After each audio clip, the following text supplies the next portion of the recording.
ان الذین آمنوا والذین ہاجروا وجاہدوا فی سبیل اللہ اولئک یرجون رحمت اللہ واللہ غفور الرحیم۔ سورہ بقرہ آیت نمبر 218۔ اللہ رب العزت اس آیت کریمہ میں ارشاد فرما رہے ہیں، بے شک وہ لوگ جو ایمان لائے اور وہ لوگ جنہوں نے ہجرت کی اور جہاد کیا اللہ کی راہ میں، یہی لوگ اللہ کی رحمت کی امید رکھتے ہیں، اور اللہ تعالیٰ بہت بخشنے والا ہے، نہایت مہربان ہے۔ اب ہم آتے ہیں اس آیت کے الفاظ اور مفردات کی طرف۔ ان یہ توکید کے معنی کے لیے آتا ہے، اردو میں ہم اس کا معنی کر سکتے ہیں بے شک، یقیناً، بلا شبہ۔ الذین اسم موصول ہے، جمع کے لیے ہے، اس کا واحد ہوتا ہے الذی۔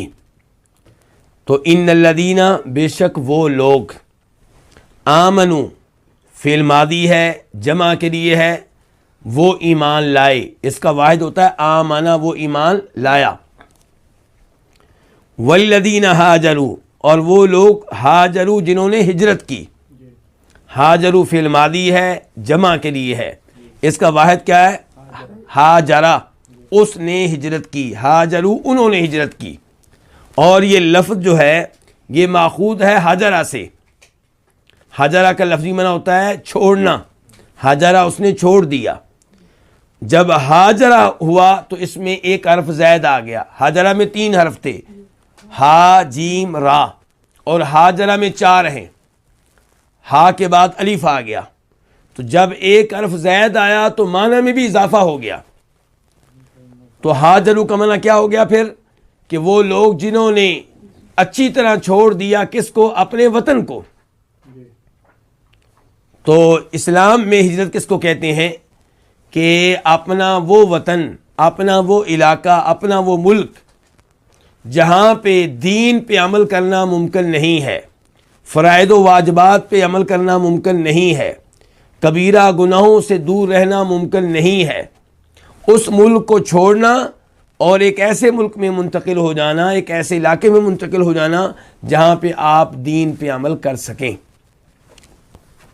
وجاہدوا، یہ بھی فعل ماضی ہے جمع کے لیے۔ جاہدوا کا واحد کیا؟ جاہدہ، اس نے جہاد کیا، اور یہ لفظ بھی ماخوذ ہے جہادہ سے۔ جہادہ کا معنی کیا ہوتا ہے؟ جد و جہد کرنا، کوشش کرنا، محنت کرنا۔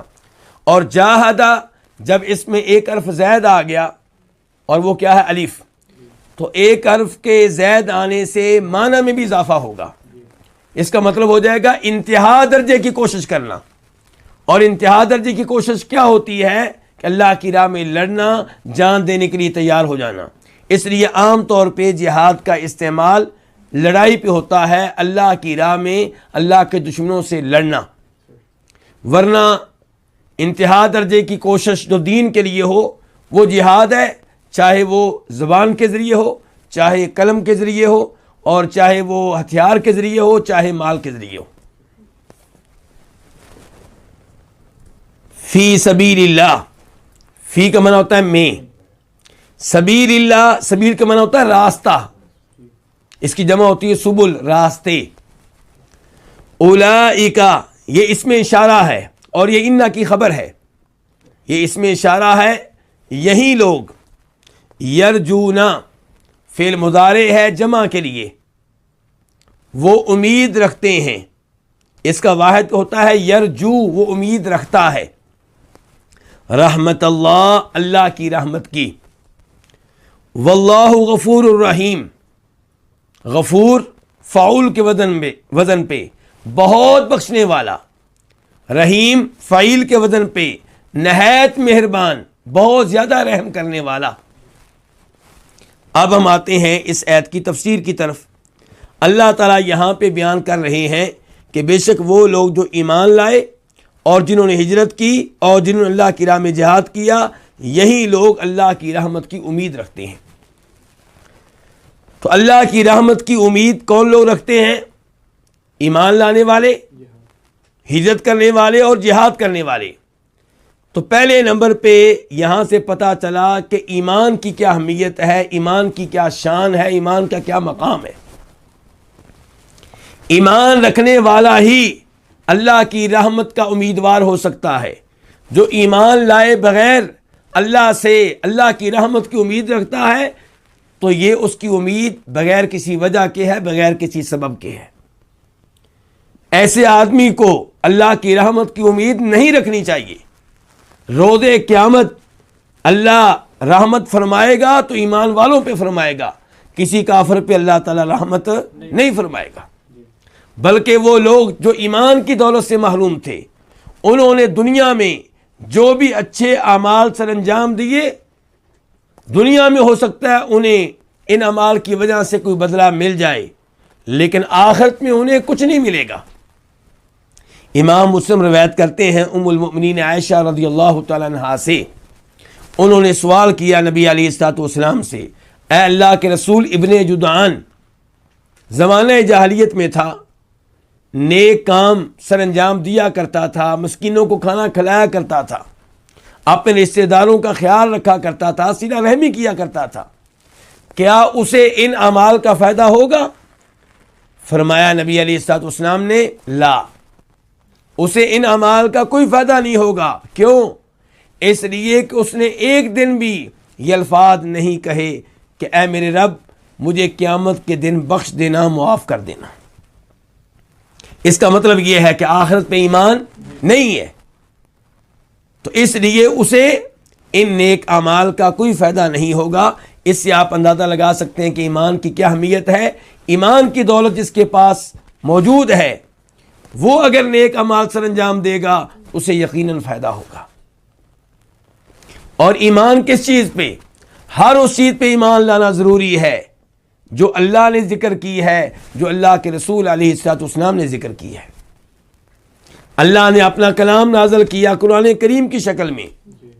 اگر کوئی آدمی قرآن کریم کی 114 صورتوں میں سے ایک صورت نہیں مانتا وہ مومن نہیں ہے. جو قرآن کریم کی ان صورتوں میں سے ایک صورت کی ایک آیت نہیں مانتا وہ مومن نہیں ہے. جو قرآن کریم کی آیات میں سے ایک آیت کا ایک جملہ نہیں مانتا وہ مومن نہیں ہے. جو قرآن کریم کے مختلف جملوں میں سے کسی جملے کا ایک لفظ نہیں مانتا وہ مومن نہیں ہے.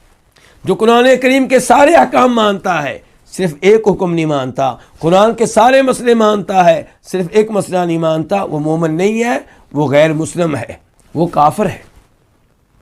اللہ رب العزت کو ایسے شخص کے ایمان کی کوئی ضرورت نہیں ہے جو ان چیزوں کو مان لے جن کو اس کی عقل قبول کرتی ہے, جن کو اس کا دل قبول کرتا ہے, اور کوئی ایک چیز اس لیے نہ مانے کہ میری عقل نہیں مانتی, میرا دل نہیں مانتا. یہ اللہ تعالیٰ کے ہاں مومن نہیں ہے.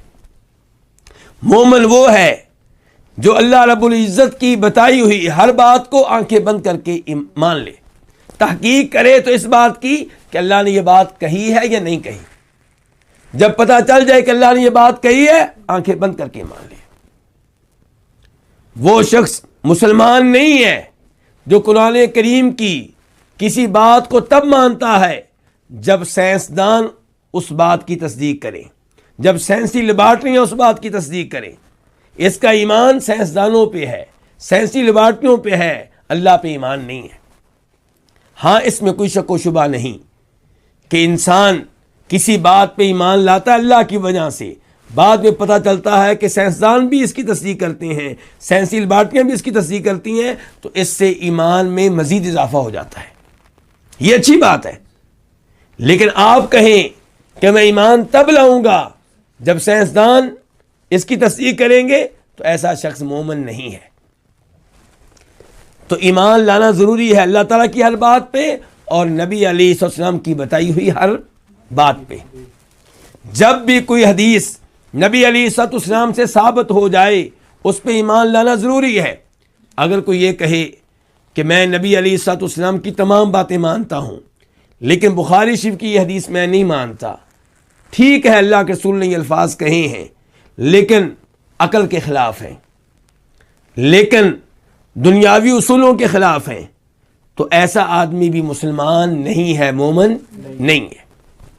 تو ان الذین آمنوا, بے شک وہ لوگ جو ایمان لائے اللہ کی ہر بات پہ, اللہ کے رسول علیہ السلام کی ہر بات پہ, آخرت کے متعلق بتائے ہوئے ہر عقیدے پہ, ایک آدمی کہتا ہے کہ میں آخرت پہ ایمان لاتا ہوں لیکن قبر میں عذاب ہوتا ہے، یہ میں نہیں مانتا، مسلمان نہیں ہے۔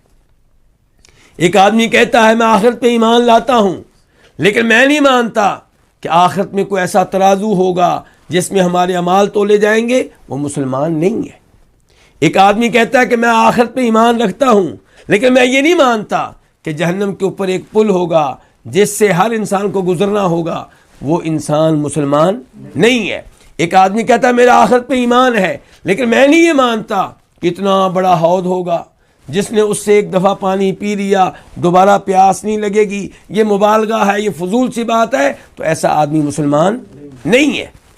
ایک آدمی کہتا ہے میں آخرت پہ ایمان لاتا ہوں لیکن میرا اس بات پہ ایمان نہیں ہے کہ نبی علیہ الصلوۃ والسلام کبیرہ گناہوں کا ارتکاب کرنے والے مسلمانوں کی شفاعت کریں گے، تو ایسا آدمی مسلمان نہیں ہے۔ تو آخرت کے بارے میں ذکر کیے ہوئے ہر عقیدے پہ ایمان لانا ہوگا، تب آپ آخرت پہ ایمان لانے والے مانے جائیں گے۔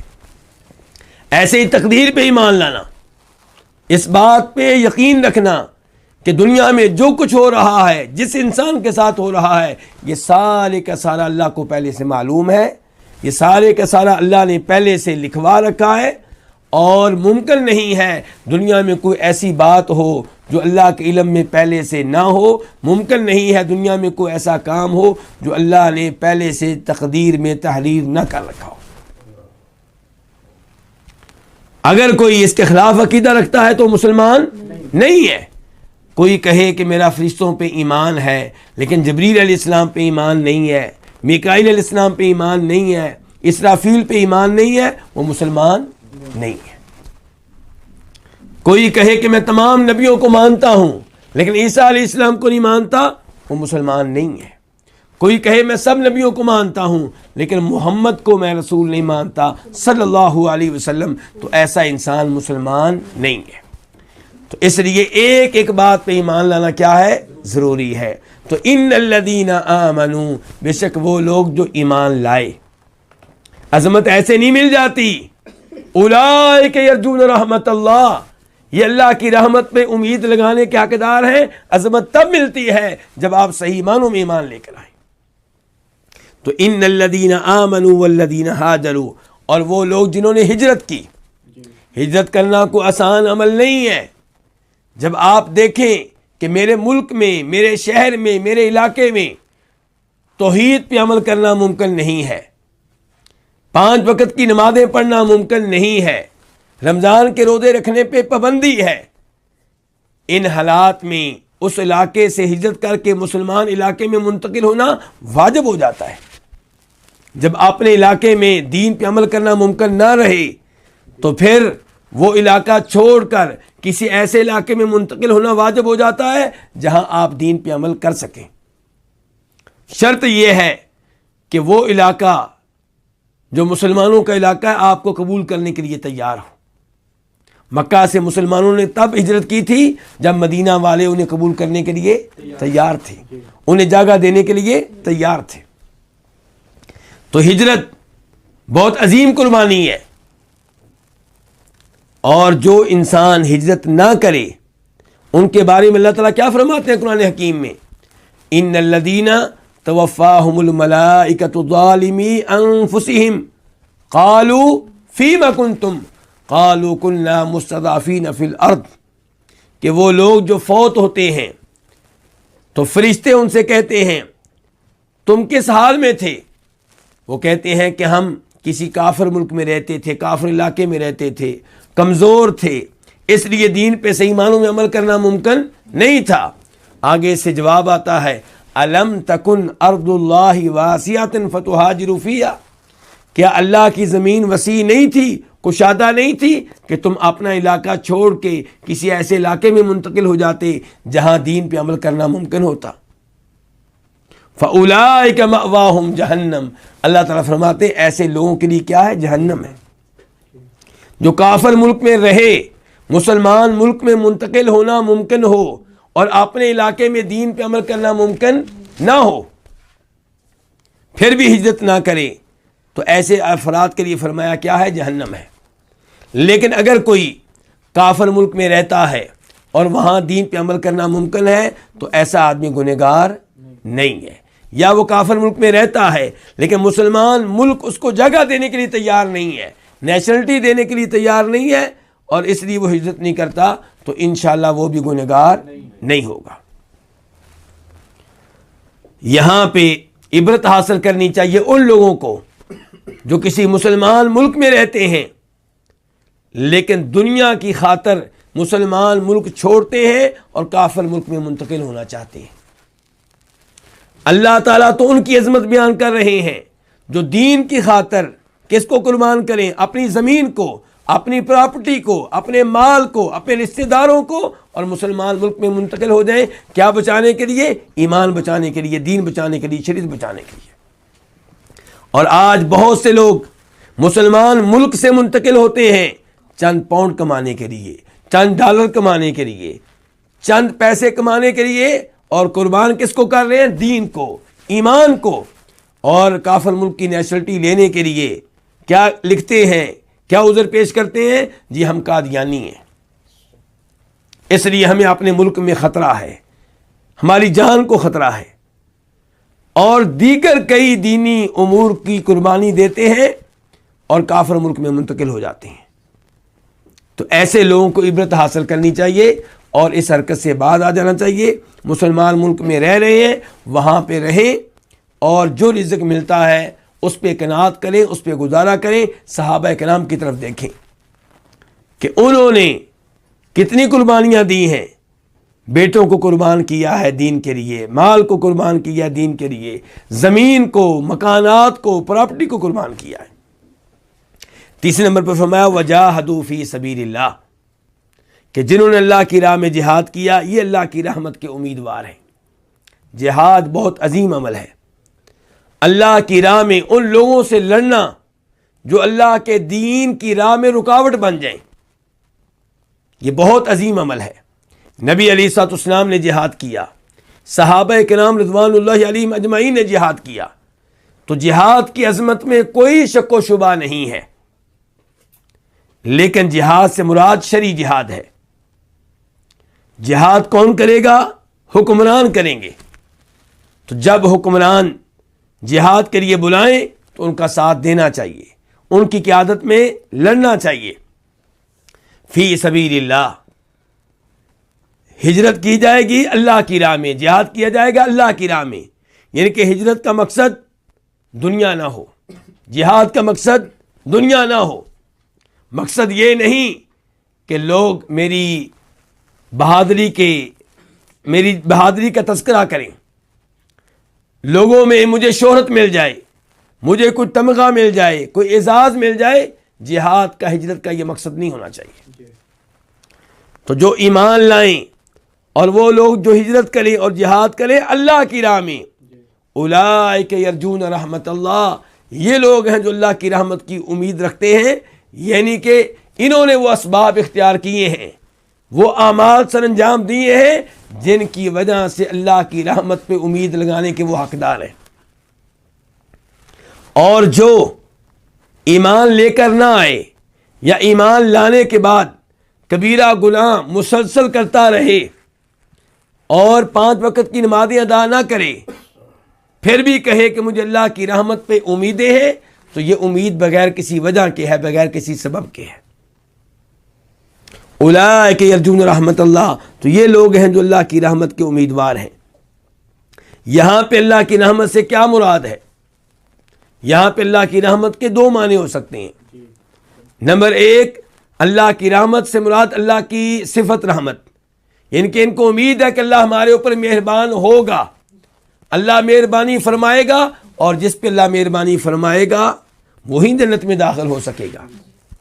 ورنہ نبی علیہ الصلوۃ والسلام کی صحیح حدیث ہے جس میں آپ فرماتے ہیں کہ کوئی بھی آدمی اللہ کی رحمت کے بغیر جنت میں داخل نہیں ہو سکتا. صحابہ کرام عرض کرتے ہیں اللہ کے رسول, آپ بھی اللہ کی رحمت کے بغیر جنت میں داخل نہیں ہو سکتے. فرمایا میں بھی جنت میں تبھی داخل ہو سکوں گا جب اللہ مجھ پہ رحمت فرمائے گا, مہربانی فرمائے گا. اور یہاں پہ رحمت کا معنی یہ بھی ہو سکتا ہے کہ رحمت سے مراد اللہ تعالیٰ کی جنت ہے, اللہ تعالیٰ کے انعامات ہیں، کیونکہ صحیح حدیث ہے، بخاری وغیرہ کی حدیث ہے کہ اللہ رب العزت جنت کو مخاطب کر کے کہتے ہیں انتی رحمتی، تو میری رحمت ہے۔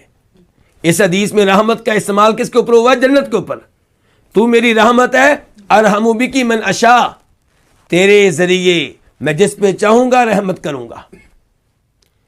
تو اگر کوئی آدمی یہاں پہ رحمت سے مراد جنت لیتا ہے تو اس میں کوئی حرج نہیں ہے، لیکن آپ کو یہ ماننا ہوگا کہ اللہ کی صفات میں سے ایک صفت رحمت بھی ہے، اس پہ بھی آپ ایمان لائیں اور اس کی کوئی تعویل نہ کریں، کوئی تحریف نہ کریں۔